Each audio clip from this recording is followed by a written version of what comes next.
avec Marc Pope ce soir. Bonsoir à vous. Bonsoir, et vous allez nous reparler de ce débat télévisé, le premier entre Donald Trump et Kamala Harris, le candidat républicain qui a affirmé que des migrants dans l'Ohio mangeaient des animaux de compagnie. Expliquez-nous. Oui, exactement. Je vous propose d'ailleurs d'écouter ce qu'a déclaré Donald Trump. In Springfield, they're eating the dogs, the people that came in. They're eating the cats. They're eating the pets of the people that live there.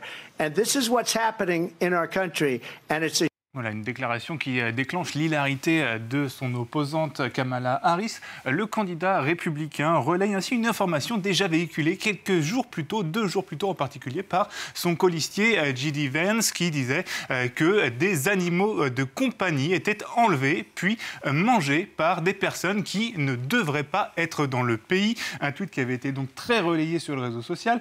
Il s'agit en fait d'une séquence filmée à la base, à l'origine de cette information, il s'agit d'une séquence filmée donc, par un policier. Là, voici ce tweet qui relaie cette vidéo sur laquelle se basent les deux hommes politiques, qui nous dit qu'effectivement, une femme aurait tué un chat dans l'Ohio et l'aurait mangé. Un tweet vu plus de 5 millions de fois. Voici la vidéo, elle peut être un peu choquante.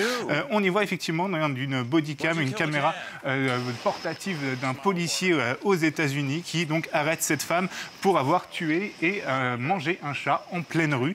Cette image, elle est assez choquante. Elle se passerait, selon une autre internaute, cette fois sur TikTok, à Springfield, dans l'Ohio. C'est ce qu'on apprend ici dans ce commentaire. Il s'agirait aussi d'une femme, une migrante haïtienne, illégale, peut-on apprendre, et ce serait aussi la faute de la politique de Kamala Harris et de Joe Biden.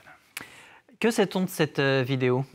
Eh bien, en réalité, il s'agit d'un simple fait divers qui n'a absolument rien à voir avec l'immigration clandestine. C'est ce qu'on peut apprendre grâce à la police d'une ville qui s'appelle Canton, qui se trouve également dans l'Ohio. Canton, c'est ici. Springfield, c'est ici. Donc, il y a 276 km qui séparent les deux villes. Donc, on voit bien que déjà, c'est une information qui est donc erronée dans les tweets précédents. Nous avons pu retrouver l'adresse précise, d'ailleurs, où ça s'est passé. On retrouve ici, grâce à Google Street View, la maison que l'on voit dans la vidéo.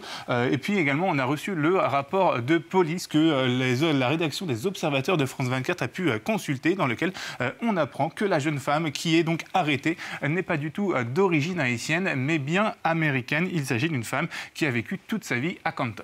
Alors pour autant, il existe bien des accusations contre la communauté haïtienne de Springfield.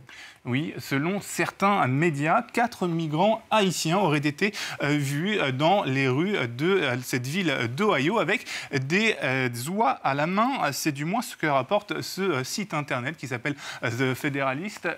Il faut quand même noter que ce site internet a été épinglé à plusieurs reprises pour relayer de fausses informations, et le fait est qu'aucune preuve ne vient étayer cette nouvelle accusation. En ce qui concerne les chats et les chiens, la ville de Springfield ainsi que la police de la ville ont fait un communiqué indiquant qu'il n'y avait aucune occurrence, aucun signalement concernant des faits de maltraitance d'animaux dans la ville. J.D. Vance, le colistier de Donald Trump, a d'ailleurs rétropédalé dans un tweet ici qu'on peut lire. Il dit « C'est possible, bien sûr, que cette information soit complètement fausse. Ces rumeurs sont en tout cas révélatrices du racisme récurrent qui vise la communauté haïtienne à Springfield dans l'Ohio. En effet, 20 000 immigrés sont arrivés dans la ville ces dernières années. Une arrivée en toute légalité qui s'est faite selon le statut de protection temporaire. Ce statut permet notamment aux étrangers de rester aux États-Unis si les conditions de sécurité de retour dans leur pays ne sont pas assurées. Une information qui n'a visiblement pas plu aux plus conservateurs des Américains. Merci beaucoup Marc Pope pour info. Intox est à retrouver sur nos réseaux sociaux et sur notre site france24.com. Un peu de pub, de bande-annonce et le retour.